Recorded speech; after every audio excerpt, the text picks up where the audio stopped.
On connaît enfin le dernier alter de Deku et en plus ça suit une logique, c'est juste parfait, on va en parler aussi de la polémique malheureusement.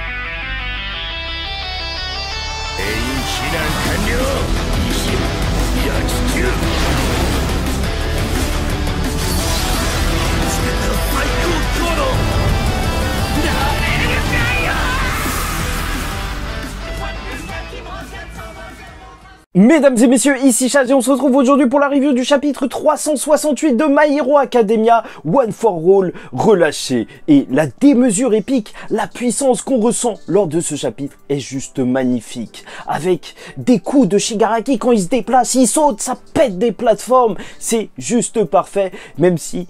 malheureusement, en termes graphiques, c'est vrai que parfois j'ai du mal à lire l'action quand Horikoshi il en vient à montrer que tout le monde est en train de se taper dessus. Ça part un petit peu dans tous les sens et c'est pas forcément facile à lire. Et en plus, on a l'alter du second utilisateur dont il faudra parler parce que les possibilités sont juste énormes.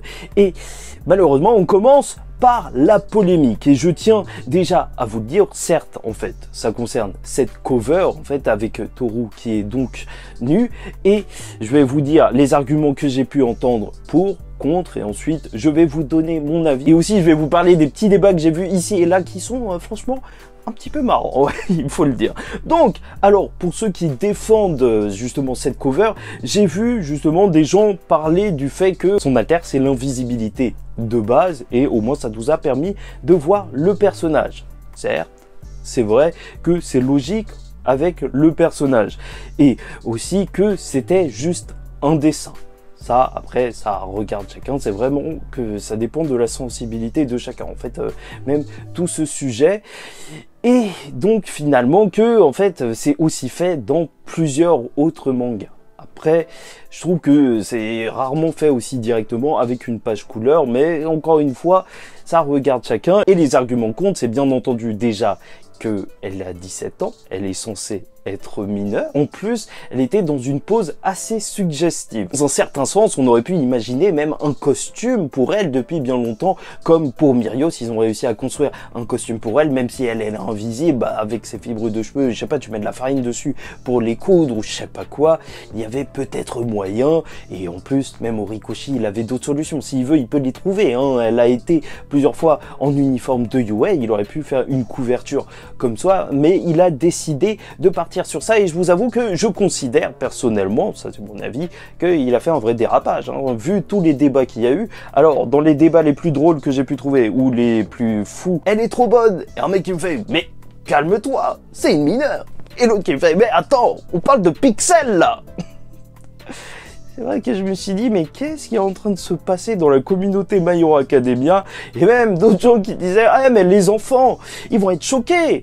Et des gens qui lui répondaient, mais les enfants regardent du porno. C'est vraiment parti dans tous les sens. Avec bien sûr les misogynes et tout qui disaient, non, si c'était Shoto qui était tout nu, vous les femmes, vous auriez aimé, on vous aurait pas entendu. C'était n'importe quoi. Je pense qu'en réalité, en fait, c'est vraiment un truc qu'Horikoshi n'aurait pas dû faire. Après, il fait ce qu'il veut. Personnellement, moi, je suis tombé sur cette page, juste je passe à celle d'après. En fait, il n'y a rien de forcément intéressant, même si je trouve que les couleurs, elles sont très jolies, tu vois, entre le vert et le rouge. Enfin, c'est des couleurs assez opposées. Donc, le vert et le rose, c'est des couleurs qui, justement, par leur opposition, elles se complémentarisent assez bien. Mais ça n'a aucun sens de parler de ça.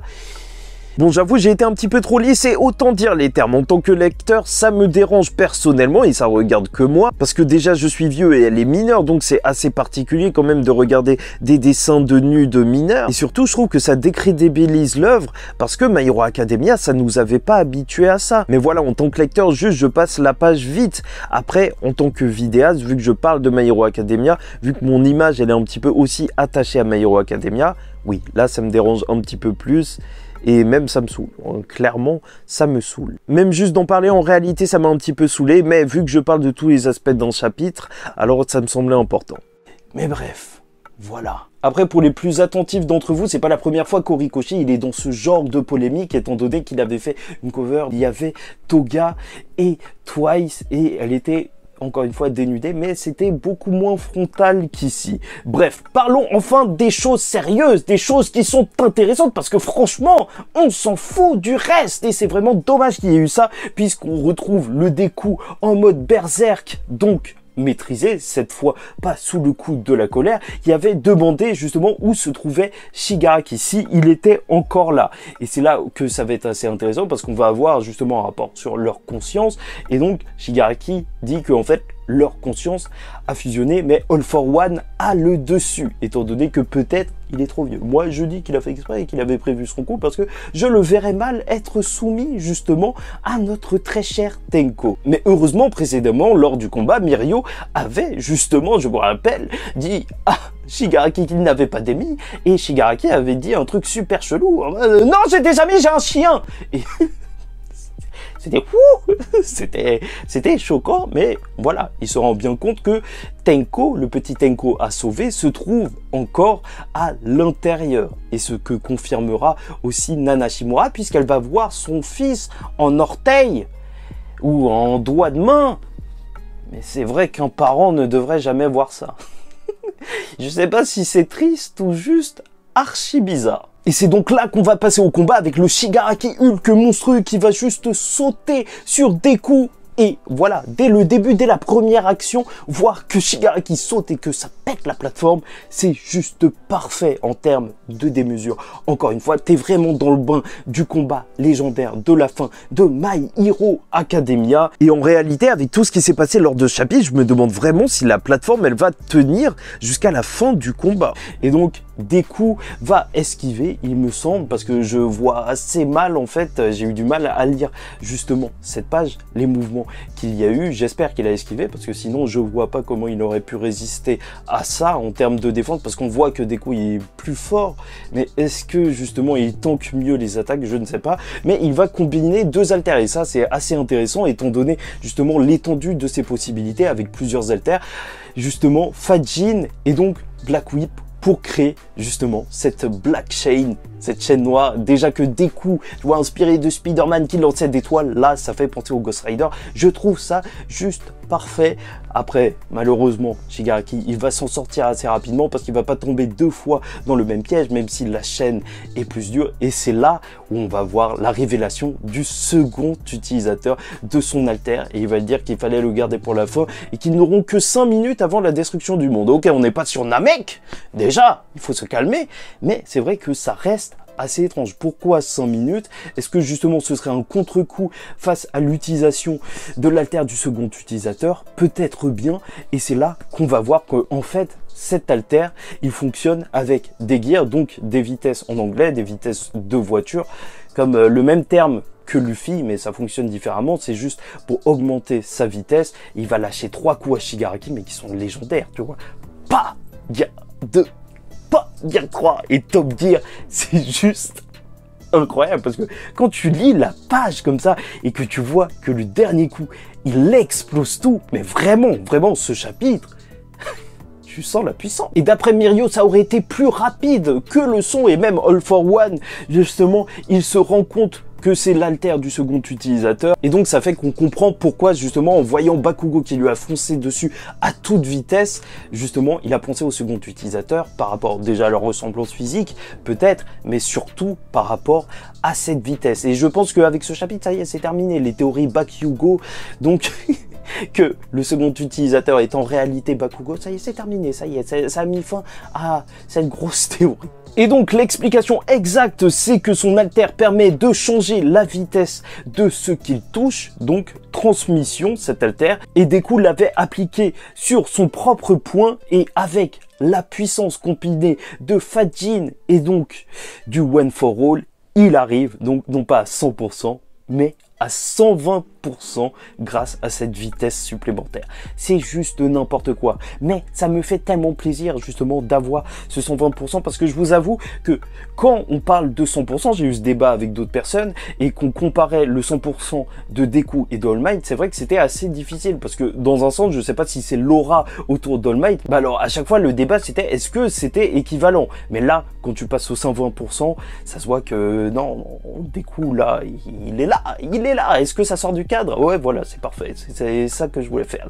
Et les possibilités, elles sont juste infinies. Imagine, justement, Deku augmenter la vitesse de Bakugo. Ce serait juste incroyable. Et comme ça lui permettrait d'esquiver les coups de Shigaraki, de pouvoir combattre même les autres héros, pas Mirko, parce que laissez Mirko tranquille, s'il vous plaît, mais même ralentir Shigaraki, parce qu'on nous dit que ça change la vitesse d'un objet, alors ouais, pourquoi pas Shigaraki, même ça pourrait être aussi assez intéressant. Et c'est donc la dernière page qui est juste épique avec ce coup de Deku, et surtout justement le premier utilisateur qui dit à son frère All for One que il est temps de mettre fin à tout ça. D'ailleurs, j'ai vu des critiques comme quoi l'évolution de Deku était trop rapide, et c'est vrai que je peux le comprendre parfaitement, et c'est là justement en plus que c'était dommageable justement d'avoir eu un rythme aussi effréné, parce que c'est vrai qu'une grande partie de la découverte des haltères de Deku a été ellipsée justement durant le passage où il a fait cavalier seul, et c'est dommage que ça n'a pas été plus long, et justement ça aurait pu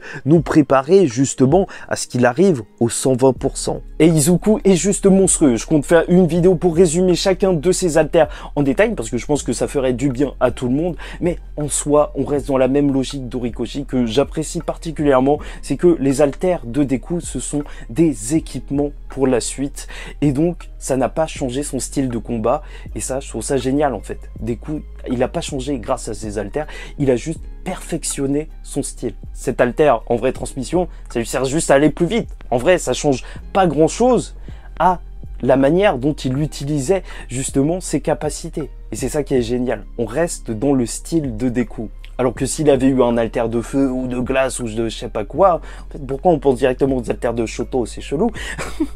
Alors c'est vrai que ça aurait changé l'ADN du personnage. Même s'il avait eu un haltère d'explosion, tu vois, ça aurait été marrant, tu vois, d'avoir Bakugo à côté, mais à quoi ça aurait servi d'avoir un doublon? Là, au moins, on reste sur un Izuku.